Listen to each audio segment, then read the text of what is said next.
Hello and welcome to Vetting America. I'm your host, Adam T. Cummings, and we're live at Armature Works in the beautiful city of Tampa Bay, Florida. I am so grateful to have you all here today to listen to stories of service, sacrifice, transition, and transformation with amazing individuals who are doing great things in our community and improving lives around the entire country.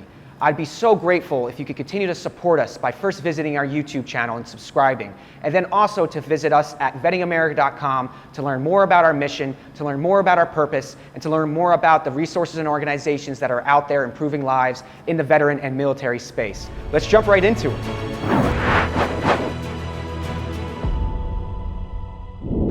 Today's show features Sergeant Shawn Rhodes, who served as a combat correspondent in the United States Marine Corps from 2001 to 2005. Currently, he's CEO and founder of Shoshin Consulting, a firm that has him delivering keynote speeches to associations and organizations around the globe, sharing what the highest performing teams on the planet are doing to achieve the impossible. Thanks so much for coming on, Shawn. My pleasure, my friend. My pleasure. So, what was life like for Shawn Rhodes before the military, and did you always know you were going to serve your country? I grew up in the mountains of North Carolina, moonshining, banjo picking. That was how we spent our time, which was unlike the military at all in that we had a lot of freedom. We could do whatever we want. A lot like the military in that we dealt with guns, running around in the woods. So it was a little bit of both worlds. Personally, though, I never knew I was going to serve in the military because I was the biggest hippie in my hometown. Birkenstock sandals, long hair, prayer beads, all of it. So no one thought I was a candidate for the military, let alone the Marine Corps. As a matter of fact, when I went to Parris Island, where we did basic training in the Marine Corps, they had a bet going, a pool, on when I was going to drop out. The 12 weeks, people were placing bets. It's going to be week 1. He's going to drop out immediately. Or, week 12, he's going to make it to the end. He's just going to say, to hell with it, I quit. So never thought I'd be in the Marine Corps. I definitely was not the stereotypical Marine by any means. So tell us a story of when you finally made a decision to raise your right hand and give your life and your freedom back to the country so you could serve. Yeah. I knew I wasn't going to do it for college. Everybody told me that's a bad idea. If you serve the military because of the college benefits, you're going to find yourself off really badly. So I'd always been interested in the martial arts. I'd always been interested in Eastern philosophy. And so I wanted to be a modern samurai, which sounds really corny to say it now. No, but that was, really awesome. as a 17-year-old, that's what I wanted to do. So then I started looking, what are the organizations in the world that could teach me how to do that? I could go be a full-time martial artist. I could wander the country with a flute like Kane in Kung Fu, like David Carradine style. Neither of those seemed like they could actually feed me, though. There's no food involved in that transaction. I knew I liked to eat. So I started looking at the military. What are the branches that are still positioning themselves marketing-wise? I know we talk a lot about marketing on this podcast. What are those branches that are positioning themselves as transmitters of that warrior value, that warrior culture? And amongst all of them, the Marines were the only ones that were phrasing themselves as, it's not about college benefits, seeing the world, it's about what you can do for us. It's about service. It's about honor, courage, and commitment. So they really sold me with that recruiting line. That's what got me to raise my right hand. So how did you choose to become a combat correspondent? Was that something you were always interested in, or was it simply needs of the Marine Corps?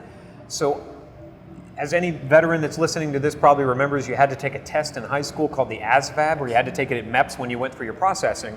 I scored low as you could possibly score in every single category, in math skills, in engineering, and everything, except for verbal comprehension. Because I always loved to read, I always loved to communicate, to speak. I was terrible at everything else. So verbal comprehension was way over on the other side of the chart, everything else was way on the left. My recruiter took one look at that and said, you're not going to survive in any of our jobs. Except we might have one. And he went looking through his book because he'd never signed anybody up into this job. He said, what about a writer and a photographer? Do you think you could do that? And I said, I might be able to sell that to Mom because I was still 17 and she had to sign for me.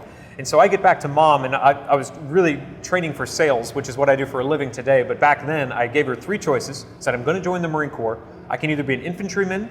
That's a very dangerous job. I can be a logistics person, which lands on the beach. They have their little red patches on their camis, if you remember them. Yeah. They have a life expectancy of 3 seconds. Yes. Right? Yeah. Or I could be this really safe job, which is a writer and a photographer. She said, well, if you're going to do any of them, I'm going to sign for the writer and photographer thing. Joke ended up being on her because they just kept attaching me into infantry units going into combat. I'd be right behind the guys clearing the room in Fallujah and in Ramadi. It was crazy. So it's like write notes. Yeah, right. No, and they gave me a rifle too, which really upset the infantry guys because anybody that's been in combat or has trained for it knows the camera has this big lens on the end of it, and the worst thing to do is to give away your position in combat. So imagine being in the desert with this 3.5-inch piece of glass you're waving around in the air. I was not really popular until I figured out what to do to avoid that.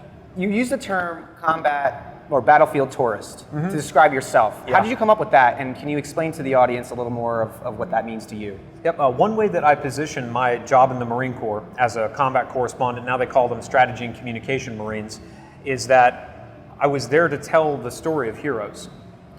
Throughout warrior tribes, you can even go back to the movie 300, there was one Spartan that was sent home to be able to tell the story of those warriors. That's what my job was.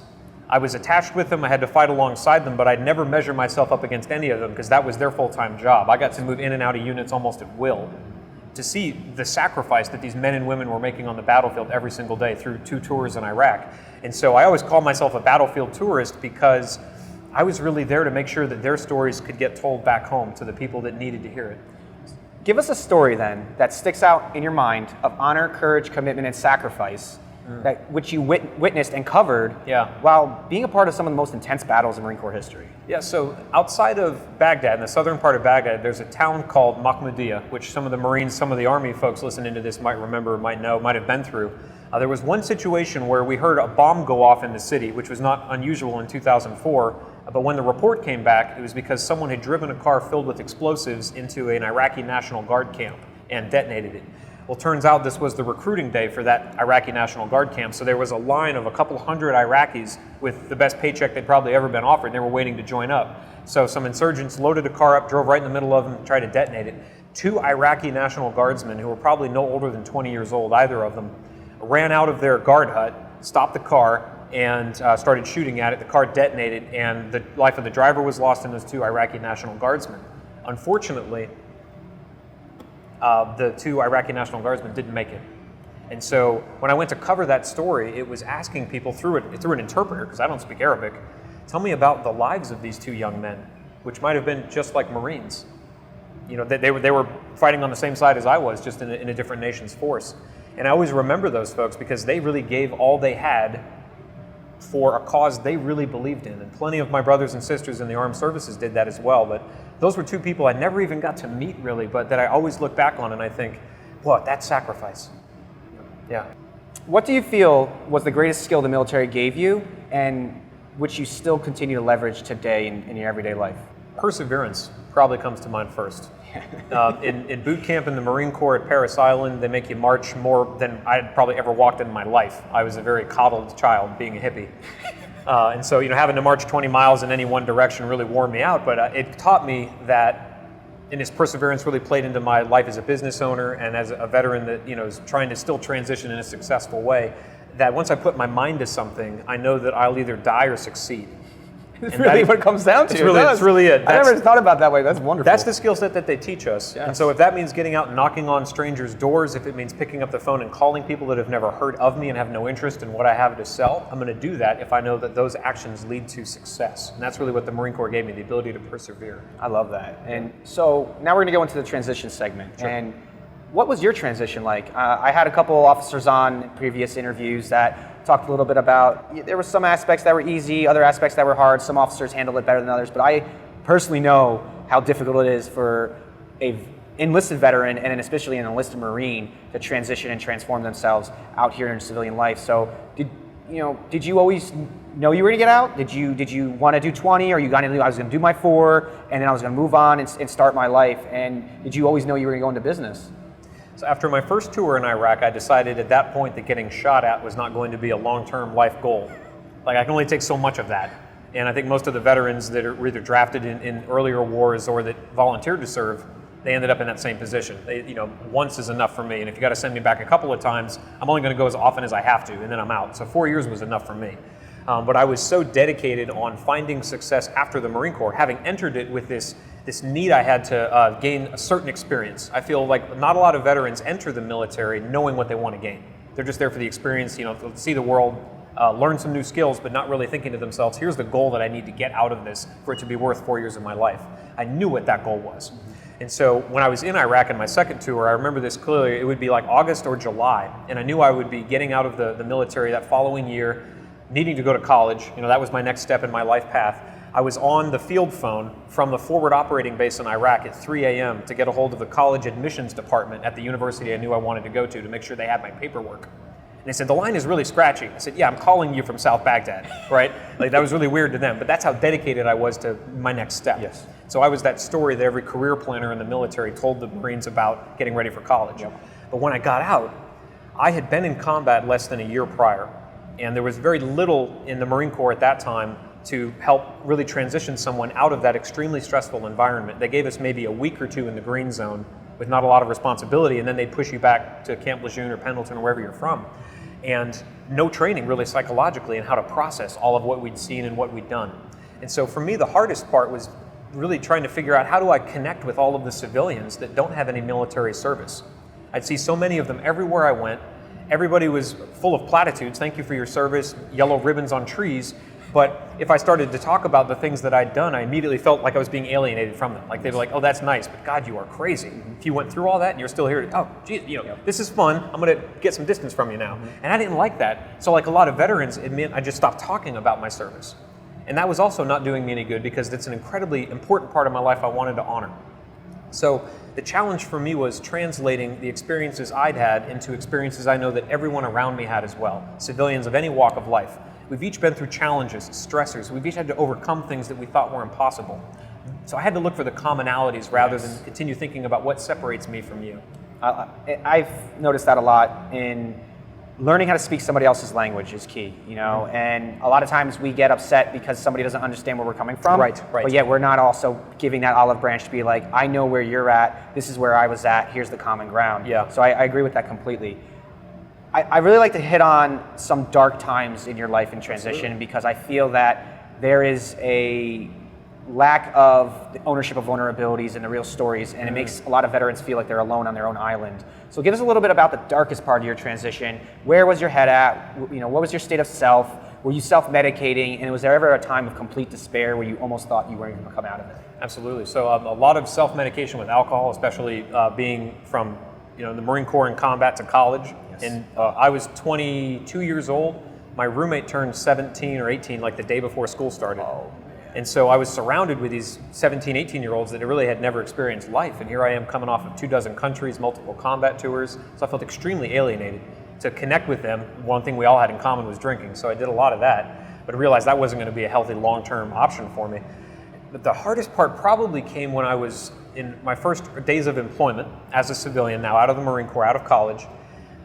We were taught in the military, any military person would recognize this, that the more you can excel as an individual, the closer your unit is to reaching your mission. And so we were taught to over-excel. Friends of mine talk about this all the time, that our mission in life is to do as best as we possibly can. Not just to hit it out of the park, but to knock the satellite out of the air that's trying to cover the game. That's what we're taught how to do.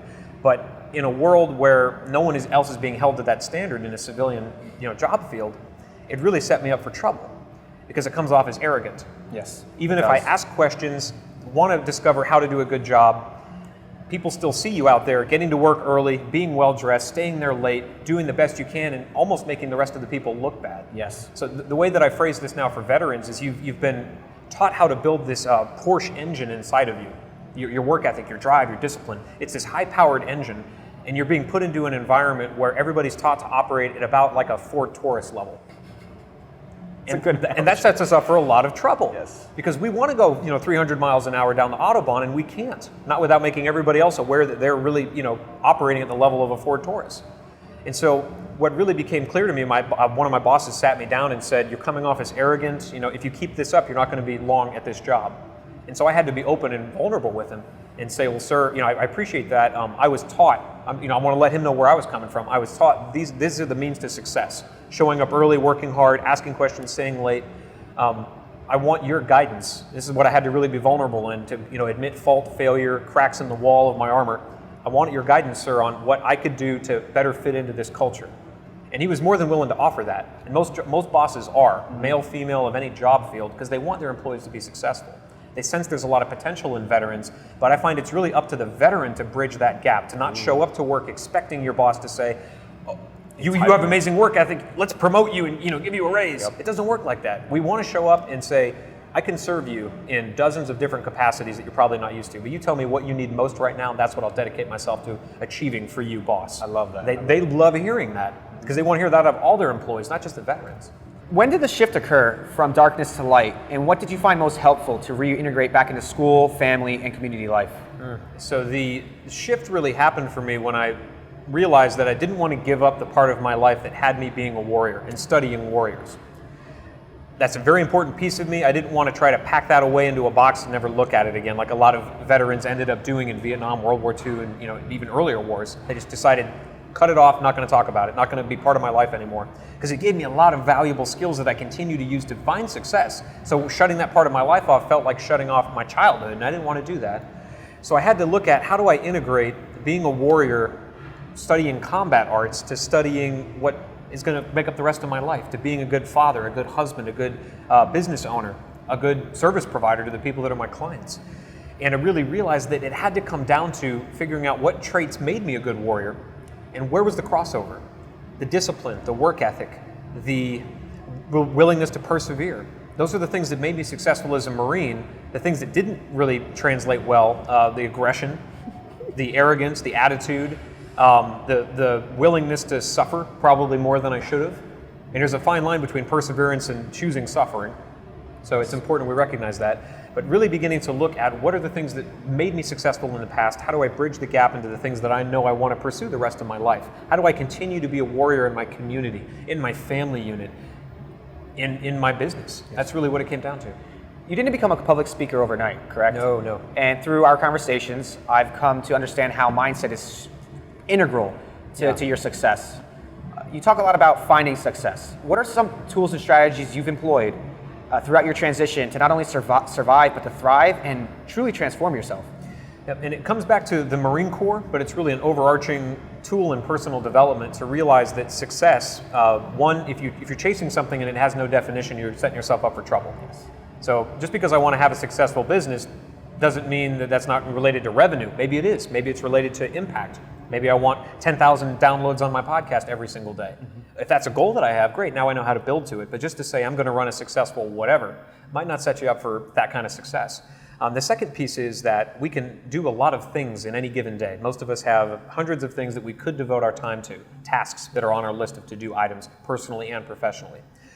And the real goal is, why are we doing those things? To achieve that happiness, success, whatever comes at the tail end of that. What the Marine Corps taught me that I didn't realize while I was in, but that's the success that we're all looking for comes more out of a state of being than a state of doing. So in the Marines, they teach us to be Marines, not to do the Marine Corps thing. They know that doing this comes out of that being a Marine. If you have the mindset, the dedication, the work ethic, you'll do the things that Marines do to be successful. It's exactly the same on the civilian side. And so transferring that mindset, knowing that first I had to choose, how am I going to be today with my family and my business, with my friends, with my interactions? Out of that comes all the doing that I ever have to worry about. And it helps me define, amongst all the hundreds of things I could be doing to grow my business, what are the most important things? And they're usually most aligned with the state of being that I'm trying to produce. Now, you can never do this alone, obviously. No. And we've talked a lot about that in this interview. What were some of the resources, mentors, guides, organizations that you've leveraged to really help you become the man you are today? And is this the man that you've always dreamed of becoming when you were 6, 7 years old and you looked up at yourself and you said, this is what I want for my life, and this is what I want? Like, when you envisioned the man you wanted to become at that age, do you feel that you've become that man today? Those are two very different questions. I'll try to address them one at a time. Yes. All right. So first question, who are my mentors, my resources? Not always veterans. I find it most helpful to look back on a great saying, you're the amalgamation or the makeup of the top 5 people you spend the most time with, both in your level of success, income, happiness, all kinds of different ways to measure that. And so I'm very conscious to choose the people that I spend time with. Are they pursuing, not necessarily what I'm pursuing, but are they pursuing something in their life with passion, with vigor? Are they in love with what it is that they do? I want to be around those people because it helps me fall more in love with what I do, even if it's something completely different. And so finding people that are probably 20 or 30 years older than me that are where I want to be one day in various areas, professionally, with their family, people that have been married for 80 years, I always want to sit down with them and ask how they got it done. Or people that are leading these very successful businesses, what are the challenges that you had to run into when you're at the stage I'm at that you wish you would have known ahead of time? So I love hanging out with those types of people. For my military service and trying to integrate that, there are a lot of great services out there that are in local communities all over the country. One of them being just go to your local veterans organization, your local DAV, your local American Legion. Find those veterans that have walked the path before you. And just like in life and in society, you got to find the ones that are really living their life in a way that you want to emulate. Not everybody is, not every veteran is. Just because you're a veteran doesn't mean I want to emulate your choices. But if I can find that veteran that has what I judge to be a successful marriage, or is loving their career, or is building a great business, those are the people I want to be around. And I can ask questions like, when you transitioned out of Vietnam, what were the biggest stumbling blocks you hit? And what would you do differently now to avoid them? Who would you connect with? What would you share? Those are the types of questions I love asking, so that hopefully I can learn in a way that doesn't involve me hitting my face against every single wall that every veteran had to before me. And so do you feel that these people, both the ones in the military and then the ones after the military, the ones you look up to, have helped you become the man that you are today? And is that the man you've always wanted to become? That's a work in progress. Always. So every day I get up, a very valuable tool for me, it's called Morning Pages. And if you have listeners here that find that they like to write, they like to journal in any way, shape, or form, it's a great process where every morning I sit down and I just stream of consciousness write whatever comes out of my head onto the paper, with no expectation of needing to reread it, spell it right, have it look pretty, just write. And through those pages, I recognize that I always have more work to do to become the man that I want to become, to help fulfill my personal mission in life, like why I'm here on earth. And then when I look back, if I was going to ask my 7-year-old self, what type of man would you like to turn into?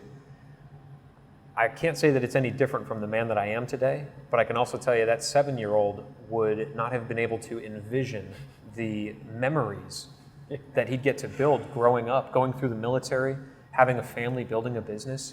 And this is something I dwell on a lot, that I have a life full of amazing memories, in large part because of my military service. Yes. And those are the things I choose to dwell on when I think back on my time in the Marine Corps and my time in Iraq.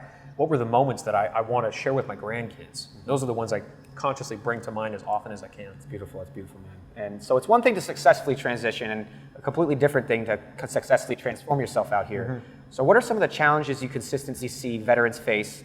And what advice do you have that you didn't have in your transition and transformation that would help them more easily reintegrate back into society?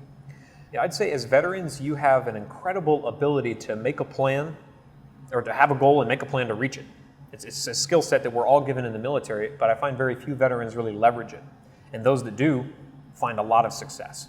So the thing that I always tell veterans that are asking me this question is, I say, instead of just blasting out 40,000 resumes to all the jobs that are available in your area, hoping that one of them is accepted, take a moment and ask yourself, if I could have any job in the world, what would that job be? Where would it be? How much would I be getting paid? What would my quality of life look like? Would I have my dog there in the office with me? Or would I not even be in an office?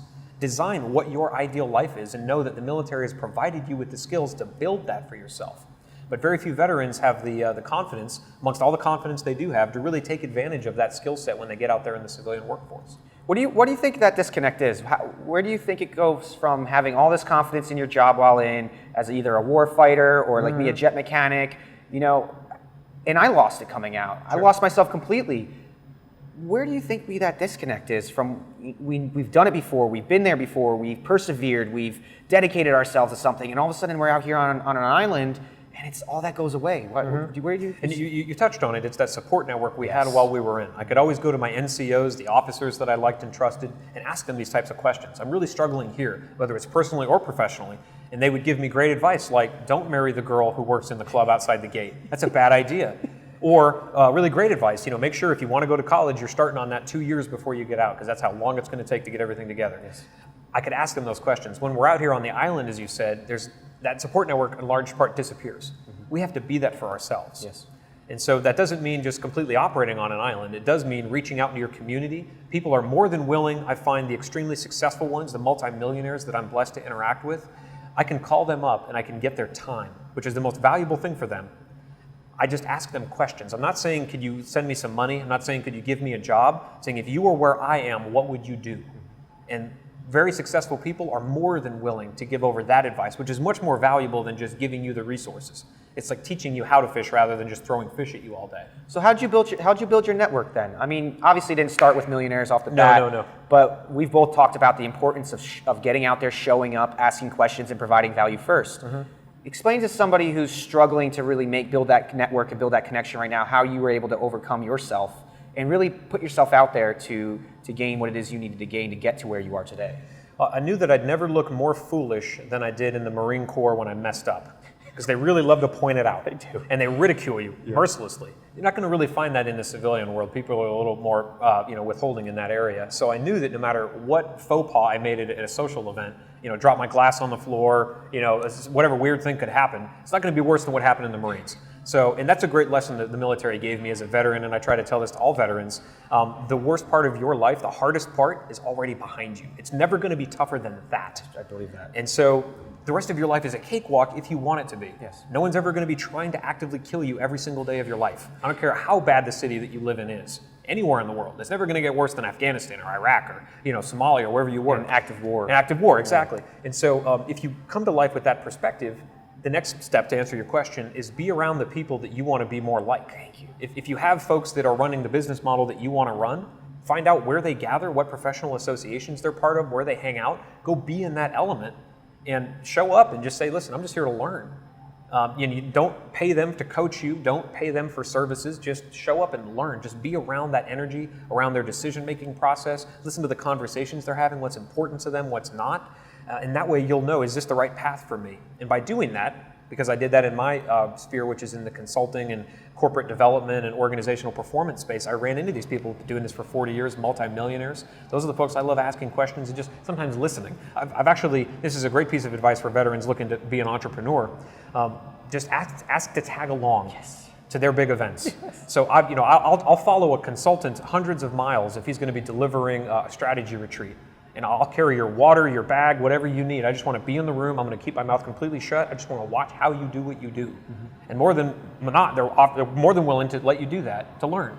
And you'll know real quick, is that something that really turns me on? Am I passionate about that? Or is that was the most boring 8 hours of my life? But better to find that out then than invest in an MBA and go to 4 years of college and invest all the money in your career training and your project management degrees or whatever it is and find out, oh yeah, this sucks.